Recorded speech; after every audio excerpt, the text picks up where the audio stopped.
अल्हम्दुलिल्लाहि रब्बिल आलमीन वस्सलातु वस्सलामु अला सय्यिदिल अंबिया वल मुरसलीन। दोस्तों, बुज़ुर्गों, भाइयों, अस्सलामु अलैकुम वरहमतुल्लाहि वबरकातुहू।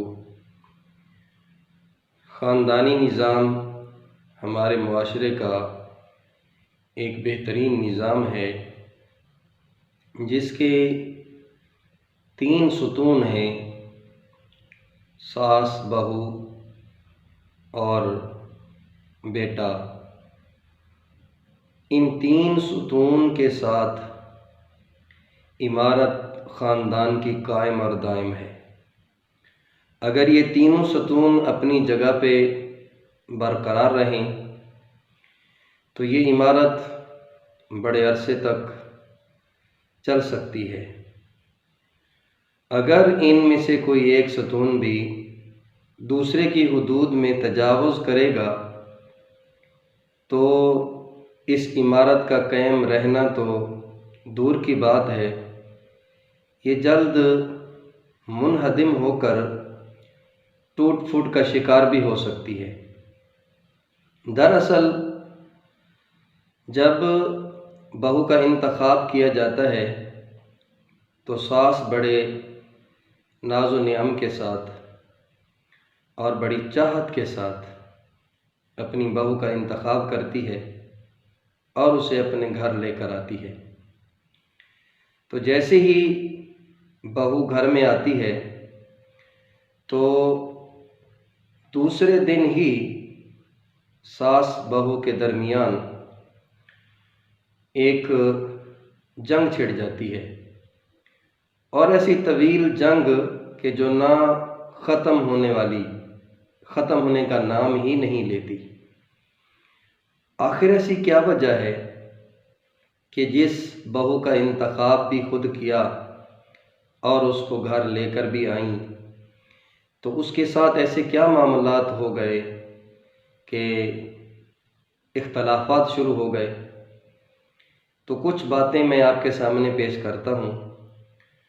अगर इन पे गौर कर लिया जाए तो ये ख़ानदान, ये घराना जन्नत का नमूना बन सकता है।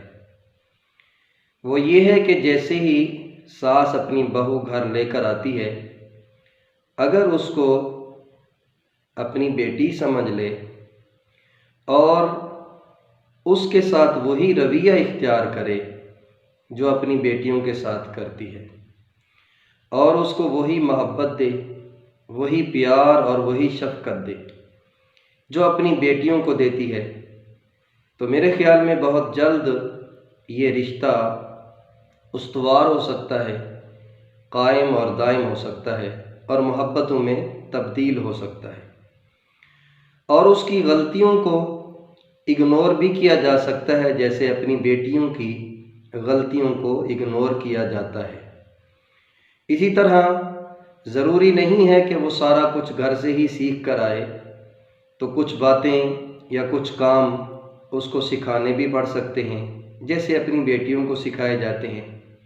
अगर सास आला ज़र्फ़ी का मुज़ाहिरा करे और फ़राख़ दिली का मुज़ाहिरा करे और अपनी बहू को घर में जगह दे, दिल में जगह दे, बेटी बना के रखे और उसके साथ सुतीला सलूक न करे और उसे वही मकाम दे जो अपनी बेटियों को देती है, वही इज़्ज़त दे जो अपनी बेटियों को देती है, तो यकीनन बहू के दिल में भी सास की मोहब्बत माँ जैसी पैदा हो सकती है।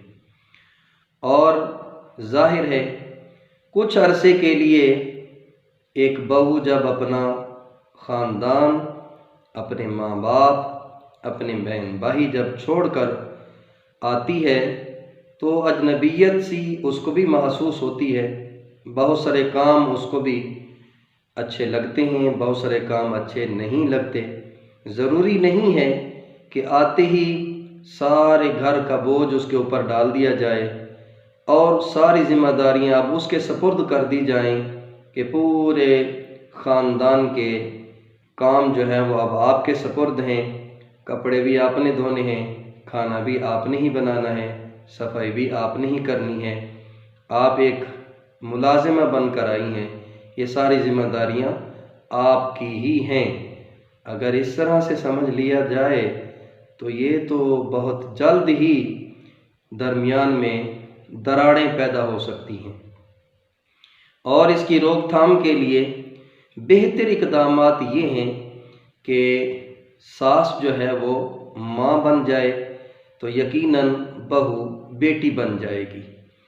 अब दूसरी तरफ बेटी जो है वो भी बहू, उसको भी ये एहसास करना चाहिए कि जो बेटा पूरी तरह माँ का नूर नज़र और माँ का फर्मा बरदार और माँ की तवज्जो का मरकज़ था और माँ उसकी तवज्जो का मरकज़ थी, जाहिर है उसमें जब थोड़ी सी कमी कुताही आएगी और उस तवज्जो में थोड़ी सी अगर कमी महसूस होगी तो माँ का दिल तो खींचेगा। जाहिर है माँ तो फिर वही चाहती है कि वही बेटे की तवज्जो, वही बेटे की जो मेरे लिए रिस्पेक्ट है वही मुझे मिलनी चाहिए। तो अगर बहू फराख दिली का मुजाहरा करे और इस मोहब्बत को थोड़ा सा वो बांट ले, शेयर कर ले कि बेटा माँ के साथ भी बेहतर सलूक करे, अच्छा सलूक करे, उनकी भी खिदमत करे और उनकी भी फर्मा बरदारी करे और उनके साथ भी एहसान करे, क्योंकि माँ के बहुत बड़े एहसानात हैं। और अल्लाह ताला ने कुरान मजीद में इरशाद फरमाया, अनिश्कुर ली वाले वालिदैक, मेरा भी शुक्र अदा करो, माँ बाप का भी शुक्र अदा करो। और दूसरी जगह पे इरशाद फरमाया, व वस्सैनल इंसाना बिवालिदैहि इहसाना, माँ बाप के साथ अच्छा सलूक करने का हुक्म दिया गया है। तो लिहाजा माँ को वो मकाम मिलना चाहिए, माँ को वो रिस्पेक्ट मिलनी चाहिए, माँ को वो इज़्ज़त मिलनी चाहिए, माँ को वो तवज्जो मिलनी चाहिए। माँ को इग्नोर नहीं किया जा सकता, बल्कि माँ बाप को इग्नोर नहीं किया जा सकता, बहन भाइयों को इग्नोर नहीं किया जा सकता। उनके साथ भी हुस्न सलूक और रवादारी के साथ पेश आना होगा। लिहाजा घर में जब इस तरह से एक दूसरे के हुकूक का ख्याल रखा जाएगा, एक दूसरे की इज़्ज़त और रिस्पेक्ट का ख्याल रखा जाएगा, एक दूसरे की तवज्जो का ख्याल रखा जाएगा, तो यकीनन दोनों में बहुत जल्द मोहब्बतें भी कायम हो जाएंगी और उल्फतें भी कायम हो जाएंगी और ज़रूर ये रिश्ते जो हैं वो एक मजबूती पर उस्तवार होंगे, मजबूत बुनियाद पर उस्तवार होंगे। और जो बेटे का रोल है वो यही है कि अल्लाह ताला ने इरशाद फरमाया, वआशिरूहुन्ना बिल मारूफ, अपनी बीवियों के साथ भी मारूफ के मुताबिक ज़िंदगी गुजारो, दस्तूर के मुताबिक ज़िंदगी गुजारो, उनको भी जो हुकूक हैं वो पूरे के पूरे अदा किए जाएं। ना नफ़क़े का हुक्म दिया गया है, सुकना का हुक्म दिया गया है, जो ख़ुद पहनो उनको पहनाओ, जो ख़ुद खाओ उनको खिलाओ, उनके साथ अच्छा रवैया इख्तियार करने का हुक्म दिया गया है। तो इसी तरह से ये भी हुक्म दिया गया है, अल्लाह ताला का इरशाद है, इन्नल्लाह यअमुरुकुम अन तुअद्दुल अमानाति इला अहलिहा व इज़ा हकमतुम बैनन नास अन तहकुमू बिल अद्ल इन्नल्लाह निअम्मा यइज़ुकुम बिह, बेशक अल्लाह तुम्हें हुक्म देता है कि अमानतें उनके मालिकों के सुपुर्द कर दो। जब तुम किसी बात में फ़ैसला करो तो इंसाफ के साथ फ़ैसला करो, और बेशक अल्लाह तुम्हें बहुत अच्छी नसीहत फरमाता है। तो यकीनन जब सास बहू के दरमियान कोई इख्तलाफ परवान चढ़ने लगें तो जो बेटा है जिसको कव्वाम कहा गया है, अर्रिजालु कव्वामून अलन निसा, जिसको कव्वाम कहा गया है, उसकी ज़िम्मेदारी क्या है?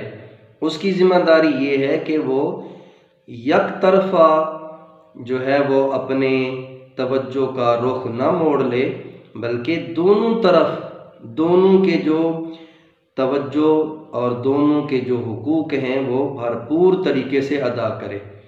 अपनी माँ को, अपने बाप को भी इग्नोर ना करे, उनकी खिदमत में भी पूरा पूरा उनका हक अदा करे और अपनी बीवी के जो हुकूक हैं वो भी पूरे अदा करे, उसके साथ भी हुस्न सलूक करे।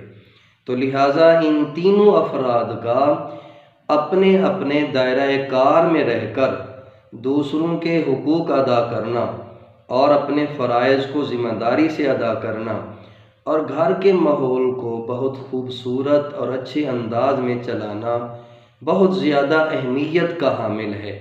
लिहाजा ये अफराद अगर आपस में एक दूसरे के हुकूक का ख्याल करते हुए प्यार और मोहब्बत के साथ ज़िंदगी गुजारें तो जिस ख़ानदान की बुनियाद रखी जा रही है यकीनन उस पर बहुत अच्छे असरात मुरतब होंगे और ये ख़ानदानी निज़ाम की जो इमारत है तो ये बड़ी मज़बूत तरीके से कायम और दायम रहेगी और देर तक सलामत रहेगी। लिहाजा औलाद को चाहिए वालिदैन के साथ वो सलूक करे जिसका अल्लाह ने हुक्म दिया है। अल्लाह ताला का फरमान है, क़ाल रब्बि औज़िनी अन अश्कुरा निअमतक अल्लती अनअमत अलैया व अला वालिदैया। वो कहे, ऐ मेरे परवरदिगार मुझे तौफ़ीक़ अता फरमा कि मैं शुक्र अदा करूं उस नेमत का जो तूने मुझ पर फरमाई। बीवी जो है सालेह और नेक हो तो ये भी नेमत से कम नहीं है। व अला वालिदैया, और जो तूने मेरे माँ बाप पर नेमतें फरमाई हैं। व अन आमल सालिहन तरदा, और मुझे आमाल सालिहा की तौफ़ीक़ अता फरमा जो तेरी रज़ा का बाइस बने, जिससे तू राज़ी हो जाए। वास्लिह ली फ़ी ज़ुर्रियती, और मेरी औलाद को भी नेक बना दे। ये दुआ भी मांगता रहे और इंसाफ के साथ, अदल के साथ सबके ताल्लुक़ात को बरकरार रखे, सबके हुकूक बेहतर अंदाज में अदा करने की कोशिश करे तो यकीनन तमाम मामलात जो हैं वो अल्लाह के फ़ज़ल व करम से खुशनुदी के साथ हल होंगे और घर जो है वो एक खूबसूरत तर्ज़ अमल पर इंशाअल्लाह चल पड़ेगा और ये इख्तलाफ़ात ख़त्म हो जाएंगे। अल्लाह ताला अमल की तौफ़ीक़ अता फ़रमाए। आमीन। व आखिरु दावाना अनिल हम्दुलिल्लाहि रब्बिल आलमीन।